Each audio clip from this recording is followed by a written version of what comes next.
All right, so get ready because we're diving deep into something, a topic I think most of us kind of avoid thinking about. Okay. It's what happens to our bodies after we die.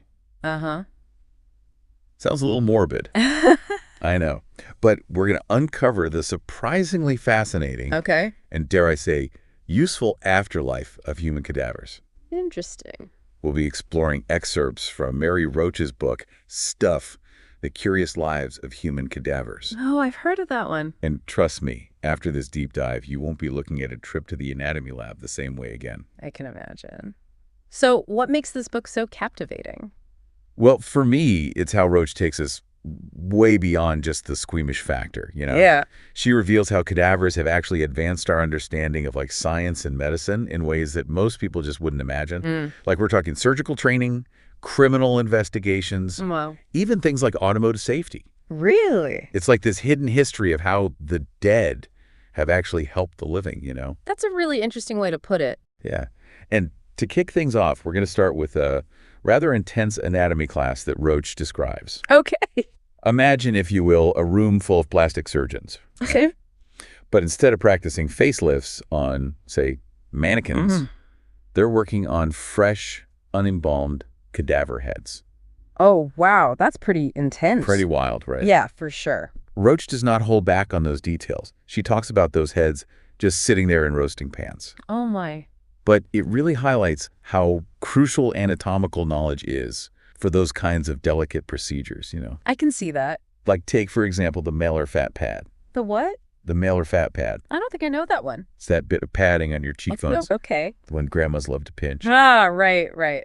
Roach explains how that little pad actually slides downward as we age, and it contributes to those, nasolabial folds, those smile lines that form around the mouth. Interesting. So it's like a tiny anatomical detail that has a big impact on how we age. Exactly. It makes you appreciate just how much surgeons actually need to understand before they even pick up a scalpel, right? Yeah, definitely.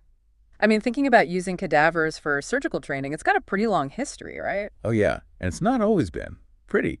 Think back to the 19th century when operating theaters were basically like public spectacles. Like a form of entertainment. Absolutely. Yeah. There was no anesthesia.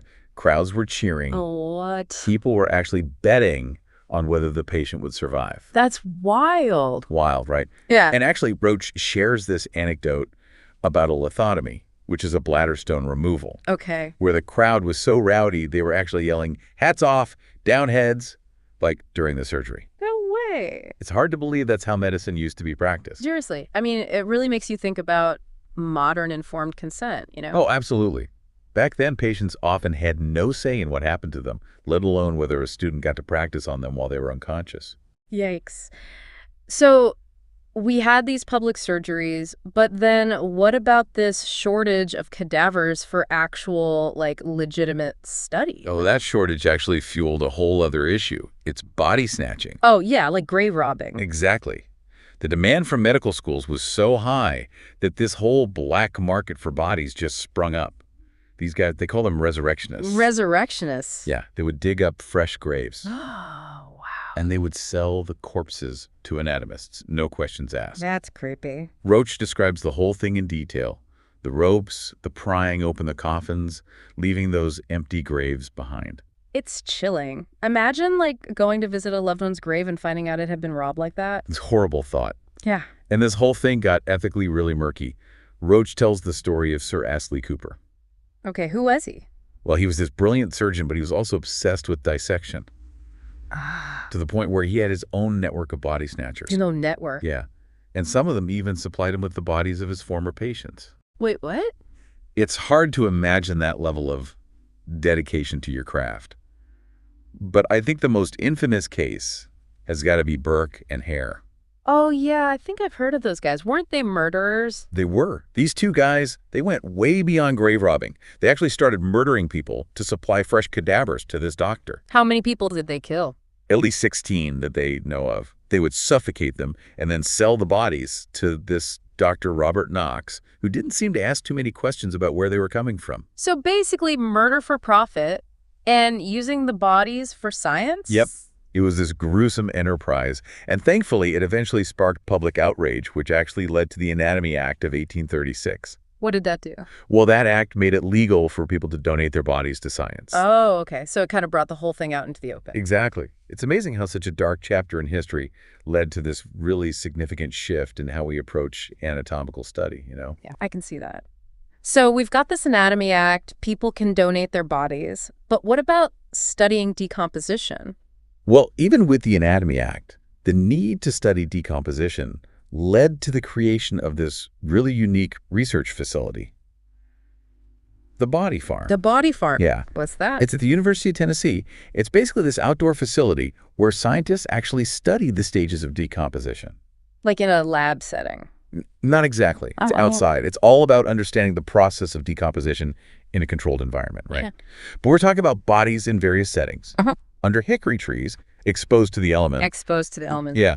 You know, Roach does not sugarcoat the details. Okay. She talks about the skin sloughage, the maggots, the whole 9 yards. Oh, wow. She even shares this funny story about how the sight of a decomposing body completely ruined her friend's appetite for chicken soup. Well, that's a strong image. I know, right? But that's got to be vital for forensic scientists, right? Oh, it is. It plays a crucial role. By understanding those different stages of decomposition, they can determine the time of death, Okay. whether a body has been moved, all kinds of crucial information for investigations. It's like putting together a puzzle, but with, well, a bit more macabre pieces. Exactly. But Roach doesn't just focus on, like, the science of decay. She also explores the history of embalming. Embalming. Yeah, and it's got its own fascinating connection to anatomical science. So she contrasts how embalming for funerals, you know, that's meant to be temporary. Right. But the techniques used for anatomy studies, that's aimed for much longer preservation. I see. And this practice actually has roots in the Civil War, where battlefield embalming became necessary, you know, to transport those bodies home. Interesting. So something that was developed out of necessity ended up impacting how we study anatomy. Exactly. It's interesting how everything is connected when it comes to death in the human body. It is. But we're going to shift gears a little bit now. We're going to explore a much less, I guess, visceral contribution of cadavers, but equally important: automotive safety research. Okay. This is where we see how cadavers have truly saved lives. Roach dives into how they've been used to test the effectiveness of seatbelts, airbags, collapsible steering columns, you name it. All those safety features we kind of take for granted now. That's pretty amazing. So even something as basic as a seatbelt exists because of cadavers. Exactly. Because they were used in crash tests, researchers were able to study, like, the forces involved in collisions and, you know, what the human body could withstand. Wow. So what were some of the major findings from those early crash tests? Well, one of the most impactful discoveries actually involved the steering wheel. Okay. You see, before collapsible steering columns were a thing, drivers were frequently impaled by the steering wheel during head-on collisions. Oh my gosh. That's terrifying. It's a horrifying thought. Yeah. But those early tests revealed just how dangerous the design was. Yeah. And it led to the development of, you know, collapsible steering columns that absorb impact and drastically reduce the risk of fatal injuries. I had no idea. So these cadavers have literally made our cars safer. Oh, absolutely. It's pretty incredible. Yeah. But of course, the use of cadavers in crash testing wasn't without controversy. Yeah, I can imagine. Roach mentions a congressional hearing back in 1978 where some lawmakers expressed serious concerns about the practice, calling it, quote, repugnant. That makes sense. People would definitely have strong feelings about that. Oh, yeah. And there were questions about whether alternative methods could be used instead. Things like computer simulations or even animal testing. Right, right. So what was the consensus? Well, as Roach explains, cadavers provide the most accurate representation of the human body's response to impact. I see. And the results, well, they're kind of undeniable. How so?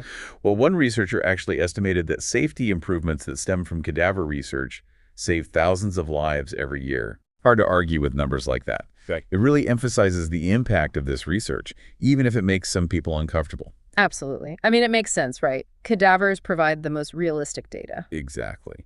Roach does touch upon the use of animals in automotive testing, Okay. but she notes that they're often less accurate models for human injury.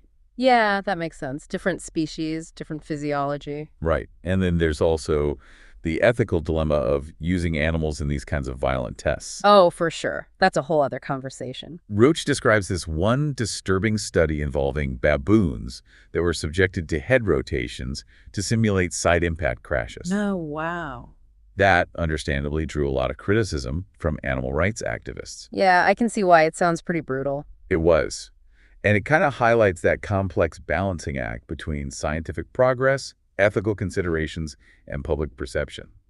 Finding that balance isn't easy. No, it's not. It's a really sensitive issue. Right. And Roach also highlights instances where those ethical boundaries were clearly crossed. Oh. Like what? Well, she tells this pretty disturbing story about a research team at Heidelberg University that was conducting impact studies on children's cadavers. Children's cadavers. Yeah. Yeah.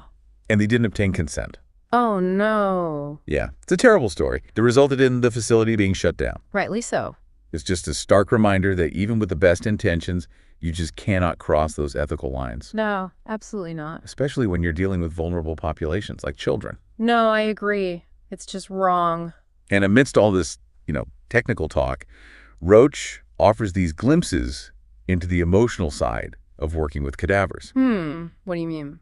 Well, she mentions this one researcher named Deb, who simply said, "Oh, I always wanted to do cadaver research," when asked about her career path. So it's just like any other research field for her. It seems like it. But then there are these moments of unexpected humanity that Roach describes, like when she and the researchers felt this twinge of guilt. Guilt. Yeah, for leaving a prepped cadaver alone in the lab. Like they were being rude to the body. Kind of. It's these moments that show that even in this highly technical, desensitized environment, there's still this underlying awareness that these were once living, breathing people. That's really interesting. Yeah.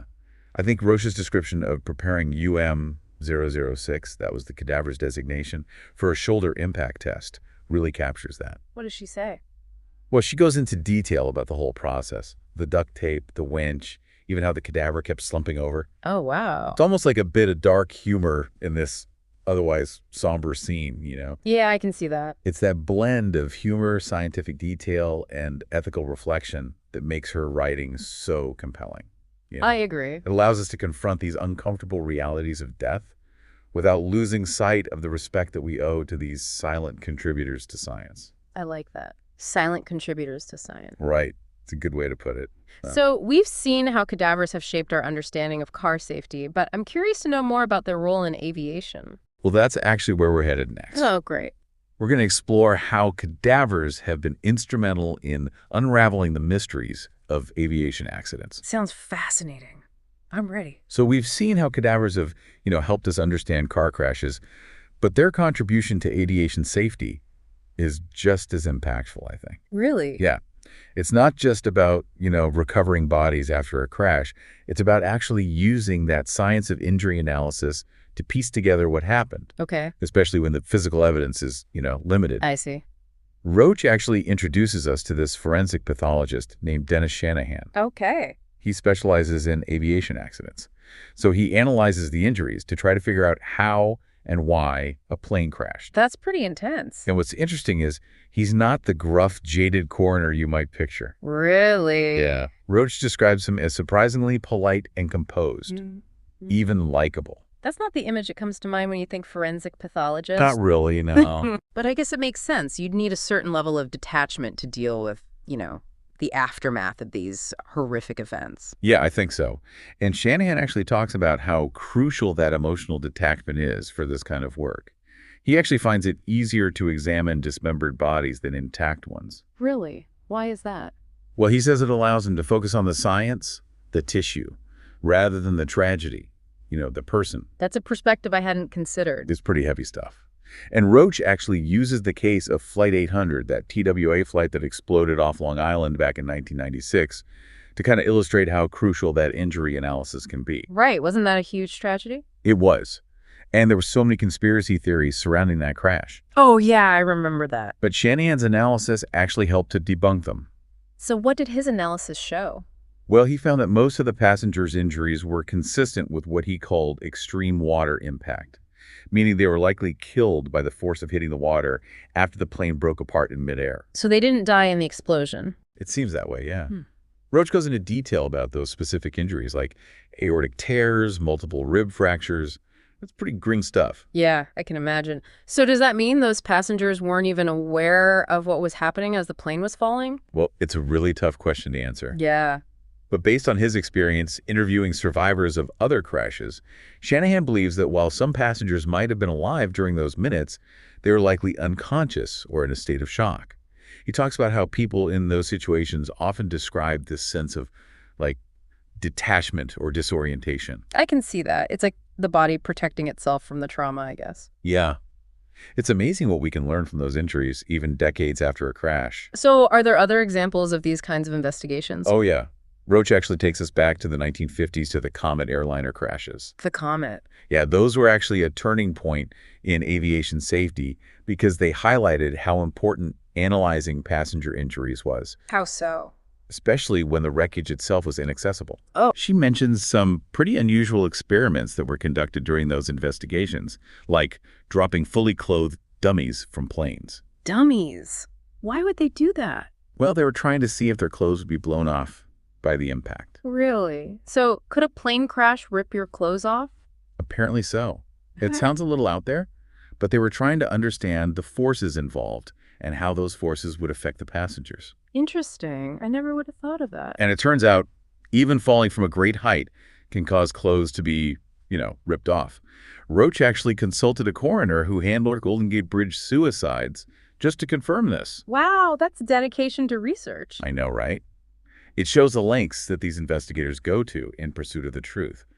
And it highlights how even seemingly insignificant details can hold these vital clues. Yeah. But I imagine uncovering those clues isn't always enough, right? Like there must be other factors involved in improving airline safety. Oh, absolutely. Roach delves into the ethical and economic considerations surrounding airline safety. And she reveals something pretty sobering.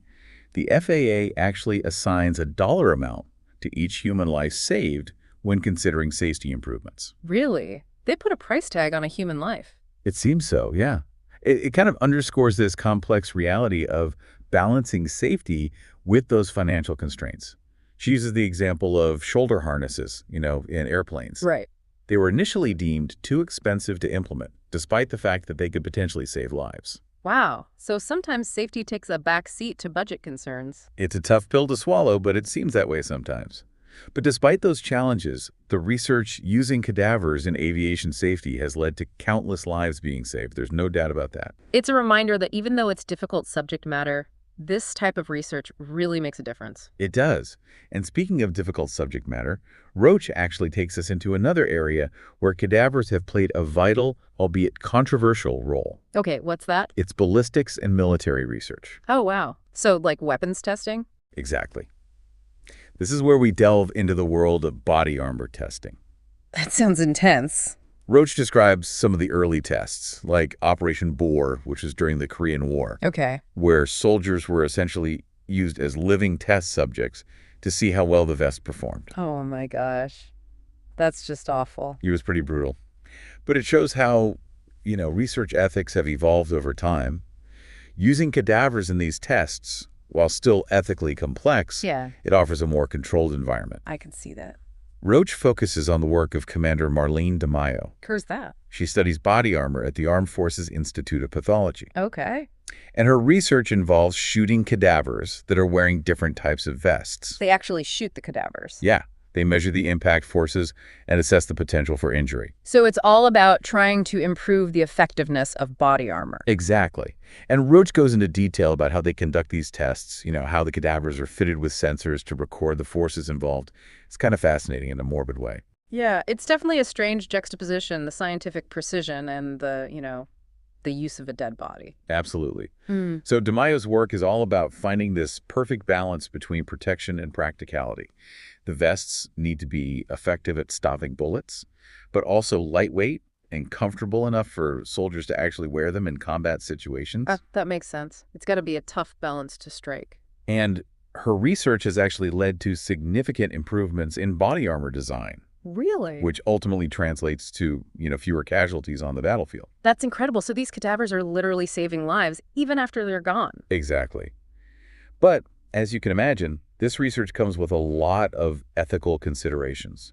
Roach explains how DeMaio had to get approvals from multiple ethics boards, even military legal counsel, before she could proceed. Wow, they really had to jump through hoops to make sure everything was above board. Absolutely. There were also limitations on how they could conduct the tests. Like one stipulation was that the bullets couldn't actually penetrate the skin. Okay, so they were trying to be respectful even while conducting these, pretty extreme experiments. Exactly. It emphasizes that even in these scenarios, there's an effort to treat the deceased with dignity.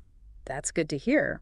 So does Roach talk about any other types of military research? Yeah. She doesn't just focus on body armor. She also explores research on non-lethal munitions. Okay, like what? Things like rubber bullets, bean bags, stuff like that. Yeah. Things that are used in riot control situations. Right, those weapons that are designed to subdue rather than kill. Exactly. And she highlights the work of Cindy Burr, who was tasked with documenting the impact these non-lethal weapons can have. Oh, so even those can cause serious harm. Absolutely. It's a reminder that even weapons that are designed to subdue can still cause serious injury, and understanding the risks is crucial, especially for law enforcement. That's a good point. It's easy to assume that just because something is labeled non-lethal, it's totally safe. And unfortunately, that's not always the case. Roach mentions instances where people have died from these weapons, which just highlights the need for ongoing research and really careful consideration of how these weapons are used in real-world situations. Yeah, that makes sense. It's all about minimizing harm, even when force is necessary. And Roach actually touches on the use of animals in ballistics research, too. Really? Like, what kinds of animals? Specifically pigs, because their organs are similar in structure to human organs. Oh, okay, so they're used as stand-ins for humans. But she does acknowledge the ethical concerns around this practice. Yeah, I can see how that would be controversial. It's that ongoing debate about animal testing in general. Right. It's a complex issue for sure. But the ultimate goal of this research, whether it involves animals or cadavers, is to improve safety and reduce the risk of injury for both soldiers and civilians. That's a good point. So even in these more, I guess, unsettling areas of research, there's a drive to learn and improve. Exactly. To better protect ourselves from harm, ultimately. But our exploration of the curious lives of cadavers, it doesn't end there. Where are we headed next? Well, we're going to dive into something that's a little bit more philosophical, but equally fascinating. Okay, what's that? We're going to tackle the complex and often philosophical question of what it actually means to be dead. That's a big one. It seems pretty straightforward, but I'm sure it's more complicated than it appears. Oh, it is. And Roach reveals how our understanding of death has changed drastically over time. Really? How so? Well, especially with the rise of technologies that can keep the heart beating even when the brain is no longer functioning. So we're talking about like brain death and life support. Exactly. It's a whole new frontier in the world of death and dying. So we've been talking about how cadavers have advanced, safety and science, but what about how they've helped us understand that very definition of death? Yeah, that's a good point. It's a concept we often think of as simple, Yeah. But Roach really reveals how complex and even philosophical it can get. It is. You might assume, like you said, death is as straightforward as the heart stopping, right? Right. But Roach takes us back to when that was the prevailing view. Okay. And as medical technology advanced, things got a lot more complicated. How so? Well, she introduces this idea of beating heart cadavers. So these are individuals who are declared brain dead, Okay. but they're kept on life support to preserve the organs for transplantation. It's pretty mind-boggling to think of a body with a beating heart but considered deceased. It is. It really challenges that traditional view of death, right? For sure. And as Roach explores, it raises these questions about the very location of the soul. Oh, wow. Like that age-old question. Something that people have pondered for centuries. Right. Like where does the soul actually reside? Exactly. And Roach dives into this historical debate, contrasting the ancient Egyptian belief that the soul resided in the heart Okay. with the Babylonian view that it was in the liver. The liver. Yeah. She even throws in this funny observation about how the liver is this boss-looking organ, Okay. which I have to admit makes a weird kind of sense. I can see that. It does kind of have that vibe. And she goes on to describe witnessing a heart transplant from one of these beating heart cadavers.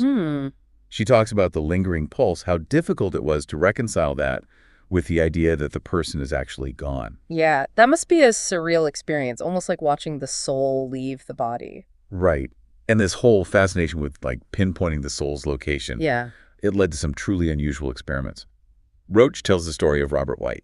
Okay. He was this 18th century physician who was, like, obsessed with finding the soul. Obsessed. Yeah.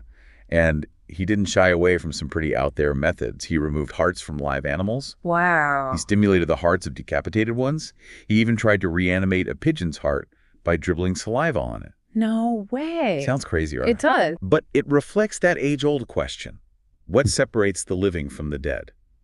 Can consciousness exist without the body? It's a big question. And that quest, I guess, led to some pretty bizarre, maybe even disturbing experiments involving severed heads. Okay, yeah, this is where it gets a little creepy. Hmm. Roach mentions this anatomist named Summering, who proposed using eyelid codes to communicate with guillotined heads. Eyelid codes, what do you mean? Like blinking once for yes, twice for no. That's like something straight out of a horror movie. It really is. But it highlights this enduring fascination with whether some spark of awareness lingers after decapitation. Yeah, like a sliver of consciousness. Exactly. And Roach describes the work of Jean-Baptiste Vincent Laborde, who took a more hands-on approach to the question, I guess you could say. Hands-on, what did he do? Well, Laborde believed that he could reanimate guillotined heads by injecting them with blood. Wow. And he was so dedicated to this that he set up this traveling laboratory in a horse-drawn van so he could minimize the time between execution and experimentation. That's taking scientific curiosity to a whole other level. Seriously. So it begs the question, did he actually achieve anything with these, macabre experiments? Right. Did it work? Well, it's hard to say for sure. Okay. But he did observe muscle contractions, even jaw movements, in some of the heads. It suggests that there might be some lingering neural activity after decapitation, It's both fascinating and ethically unsettling. Like, why do you draw the line between scientific inquiry and the respect owed to the deceased? Exactly. It's a reminder that science doesn't always progress in a, straight ethical line. So Roach then introduces us to Charles Guthrie, who shifted from heads to whole body transplants. Okay. Whole body transplants? Yeah, but with dogs. No, with dogs. Guthrie was this pioneer in transplantation. He was experimenting with grafting dog heads onto other dogs. Wow, that's pretty intense. And one of his most striking observations was seeing tears in one of those transplanted heads. What? Yeah. It's both, heartbreaking and makes you wonder what, if anything, was going through that dog's mind. Yeah, that's wild. It raises so many questions about consciousness and the connection between mind and body. It does. And then Roach talks about Vladimir Demikov, Okay. who took things a step further and created two-headed dogs. Two-headed dogs, seriously. Yeah. His work was groundbreaking in terms of surgical technique, but also incredibly controversial. I can imagine. He basically grafted the head and forelimbs of one dog onto the body of another. So they were like conjoined twins. Kind of. These creatures could move independently and even interact, but they sadly succumbed to immune rejection. Wow. That's both incredible and a little disturbing. It is. But it shows how far some scientists were willing to push those boundaries. And speaking of pushing boundaries, we can't forget about Robert White. Okay, who was he? He was this American neurosurgeon who achieved something that many people thought impossible, a successful monkey head transplant. Wait, he transplanted a monkey's head onto another monkey's body? He did. White's work was meticulous and undeniably groundbreaking. It sounds like it. He transplanted the head of one monkey onto the body of another, Wow. connecting the blood vessels, restoring some degree of function. The transplanted head could see, hear, and even taste. That's unbelievable. So the head was basically functioning on a new body. It's pretty mind-blowing. And Roach describes how White actually believed this procedure could one day be used on humans. Humans, really? Yeah, potentially extending the lives of quadriplegics by transplanting their heads onto healthy bodies. That's a concept that raises so many ethical and philosophical questions. Like, is it really extending life or creating something entirely new? Right. Where does identity reside? In the brain, the body, or both? It makes you think, for sure. And Roach mentions that a wealthy quadriplegic individual actually expressed interest in being a recipient of this procedure. Wow. It shows how far people are willing to go to overcome those physical limitations and extend life, Yeah, it's definitely a testament to the human desire to live, to keep pushing the boundaries of what's possible. But as we've seen throughout this whole deep dive, The human body holds both wonder and those ethical complexities, especially after death. And Roach takes us on one final detour, I guess you could say. Okay, where to? She explores the history of medicinal cannibalism. Wait, cannibalism? Yeah.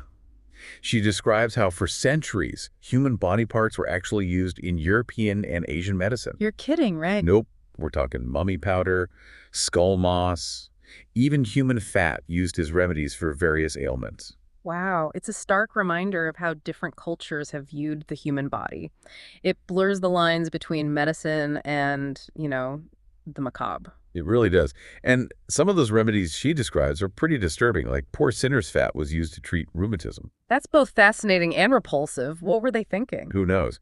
But it is this fascinating glimpse into the history of medicine Yeah. and how views on death and the body have evolved over time. It's crazy to think how what was once considered medicine is now seen as completely taboo. Right, and Roach doesn't shy away from the darker aspects of cannibalism either. She talks about this story of a restaurant in China that allegedly served human flesh dumplings. Seriously. Yeah, makes you wonder about the motivations, Was it out of necessity, greed, or some kind of twisted cultural practice? It's a dark side of humanity, for sure. But to end on a less unsettling note, Roach brings us to a more modern and environmentally conscious approach to death. Okay, what's that? Composting. Composting, like with yard waste. Exactly. Roach introduces us to Suzanne Waymesak, the innovator behind Promessa, this company that developed an organic burial process that essentially turns bodies into compost. Wow, okay, that's a new one. It's this fascinating alternative to traditional burial and cremation, especially with growing concerns about, environmental sustainability. So how does it work? Do they just bury you in a pile of leaves? It's a bit more sophisticated than that. Roach describes the process. They use liquid nitrogen to freeze dry the body. Okay. And then the eventual biodegradation happens in this special chamber. She even visits this facility where they compost animal carcasses to illustrate the process. I can only imagine what that smelled like. Right. But it does raise those interesting questions about our relationship with, death and nature. Is it more respectful to return our bodies to the earth in this natural way? It's an interesting thought. And that's one of the core ideas behind this method. Waymesak actually envisions memorial gardens where loved ones can visit and tend to the plants that are nourished by, the composted remains. It kind of creates this cyclical connection between life and death. Exact. It's a beautiful image, but I imagine there are some cultural hurdles to overcome. Oh, for sure. Roach contrasts the openness she encountered in Sweden with the resistance she got from some American funeral directors, even a Catholic Monsignor. It shows how deeply ingrained our traditional practices really are. It does, but it also speaks to that potential for change and how our relationship with mortality is constantly evolving. Yeah, it's a constantly shifting landscape. And on that note of evolution, Roach actually ends on a personal reflection. Okay. She shares her own journey from wanting to be plastinated and displayed at Harvard to ultimately changing her mind after witnessing that process firsthand. Wow. It's a relatable and humorous way to bring things full circle. It shows how our own views can shift as we learn and experience more. And that's what this whole deep dive has been about, right? It has. Exploring this often hidden world of cadavers. How they've contributed to science, safety, even our understanding of what it means to be alive, and ultimately, what it means to die. We've confronted unsettling experiments, ethical dilemmas, and even found those moments of humor amidst the macabre. We have. But hopefully it's left you with a newfound appreciation for the role these silent teachers have played in shaping our world. And maybe even sparked some reflection on your own mortality, what legacy you'd like to leave behind. Thanks for listening. Did you get any of that?